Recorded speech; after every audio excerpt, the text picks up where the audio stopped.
You are listening to the Overthinker's Guide to Joy, episode 58. This is the one where we're going to talk about empathy versus being an empath. Let's dive in. This is a podcast for overthinkers, overdoers, and overachievers who are tired of feeling overanxious and just want to feel better. I'm your host, certified life coach, Jackie DeCrenis. Hey there, and welcome back. So today I want to talk about empathy. I want to talk about empathy. I want to talk about being empathetic, and I want to talk about empaths. So empathy is defined as having the ability to listen or observe someone and have your heart go out to that person. And studies have shown that women tend to be a little bit more empathetic by nature. And this may be due to a biological difference between men and women due to our different hormones and hormone levels.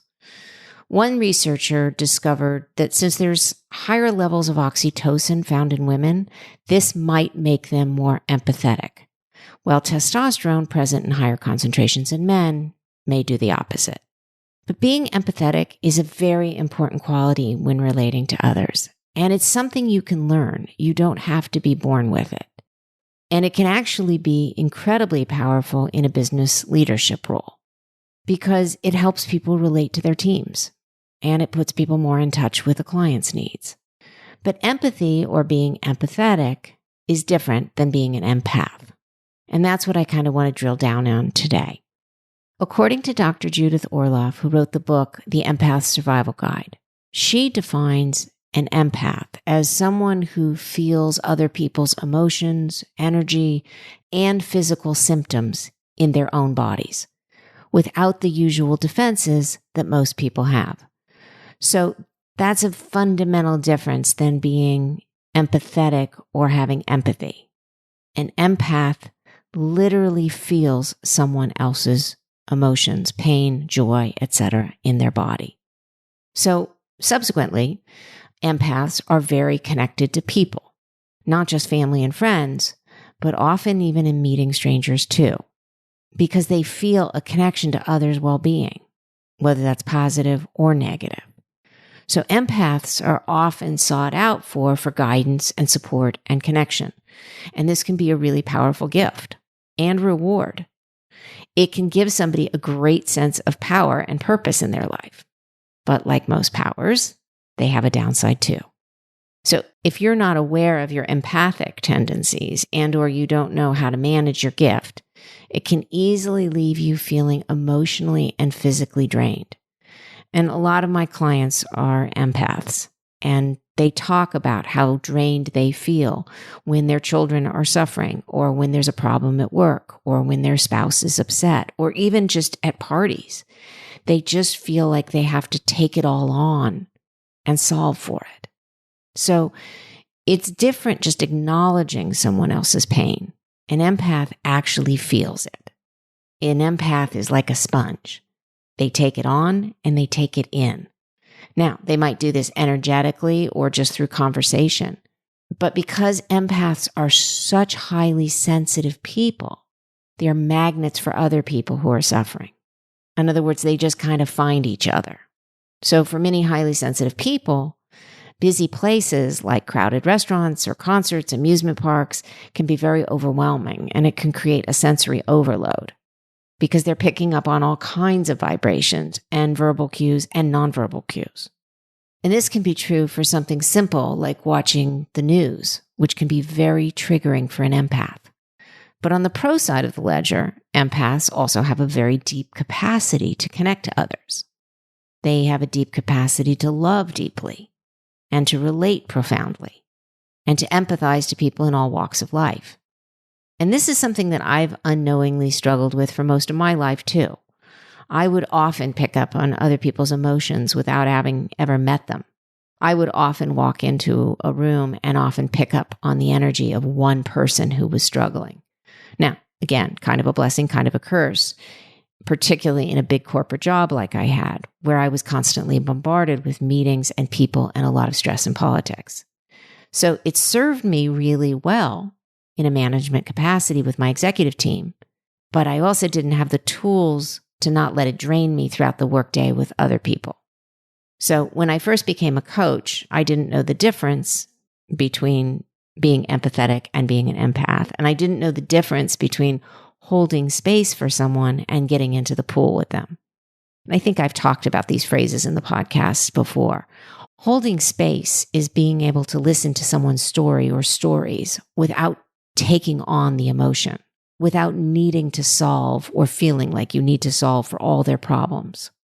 Getting in the pool with someone is when you're taking on not just the emotion, but you feel like you need to save the drowning person. So you jump in the pool with them. And we both know that when you jump in a pool with a drowning person, you're most likely to both drown. What you need to do is offer them a life preserver. And look, I'm not saying you shouldn't jump in and save somebody who's drowning. What I'm saying is you have to bring a tool for them to save themselves, because otherwise a drowning person is going to pull you down and drown too.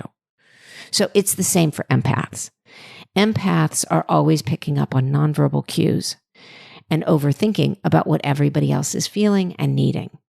And then they tend to go overboard in making everyone happy. I should say everyone else happy. And as I've discussed in so many of my earlier episodes, there's a connection between the perfectionist, the people pleaser, the overthinker, and the empath. So how do we embrace our inner empath without losing ourselves, without draining our proverbial batteries, and without making ourselves sick physically or emotionally, or by taking on other people's feelings and problems? Well, there's a few steps, and you might want to take out a pen and paper if you're feeling like you're an empath, or you've been told you're an empath, or you're not sure how to manage your empathic nature. There's some tools that I'm going to give you here. So the first one is setting boundaries. I think that setting boundaries probably deserves a whole podcast unto itself because I talk about it so much. But boundaries are one of the hardest things to create when we've spent our whole lives not having any.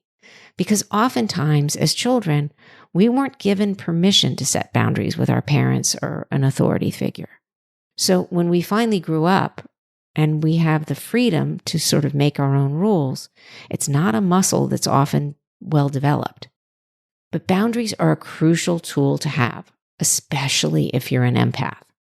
If someone is consistently draining your energy, then it's incumbent upon you to say no, or suggest that they find professional help. Say, listen, I've taken this as far as I can, or I don't think I'm equipped to help you in this area.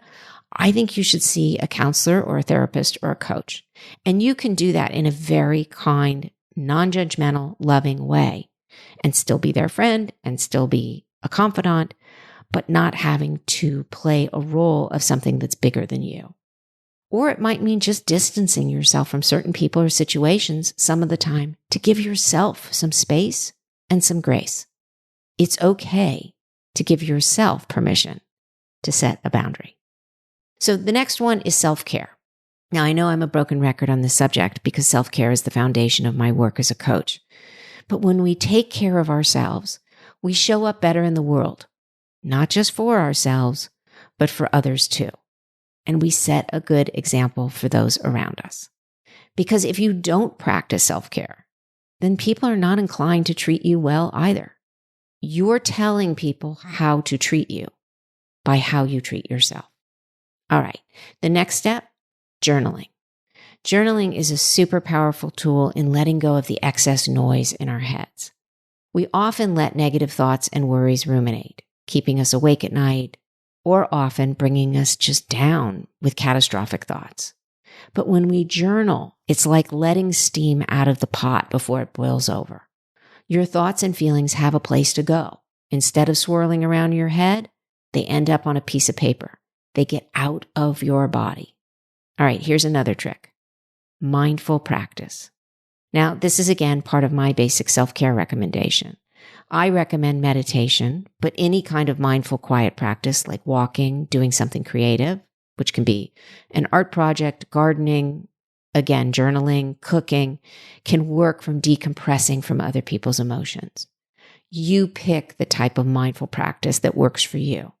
But just doing something that is soulful and soothing and quiet can be a great release from the stress that maybe you've taken on from somebody else. Another tool is implementing a visualization practice. So if you find yourself easily overwhelmed at big parties or networking events, imagine a wall of glass between you and the person you might be talking to. You can see them, you can hear them, but the glass protects you from the unnecessary bombardment of energy that might emanate from them. Now, you can use this tool in business meetings or even intimate dinner parties where you might be overwhelmed by a certain individual's energy. Another hack is to get back to nature. Spending time in nature, whether it's walking amongst trees or walking barefoot in the grass, spending time near a body of water, whether it's a lake, a river, an ocean, a stream, all can be very cleansing for the soul. And it's a great way to reset and release energy.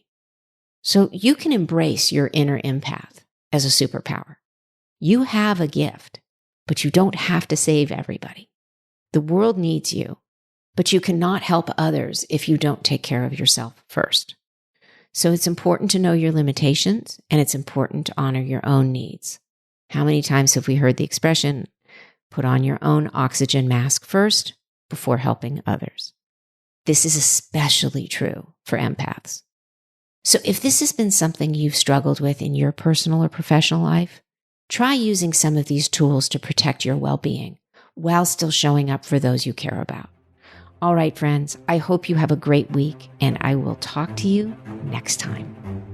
Thank you for listening to this episode of The Overthinker's Guide to Joy. If you're enjoying these episodes, please subscribe or follow this podcast so you can always be in the know when the next episode drops. If you would like to learn more about working with me as a coach, you can connect with me through my website at JackieDeCrenis.com. That's JackieDeCrenis.com.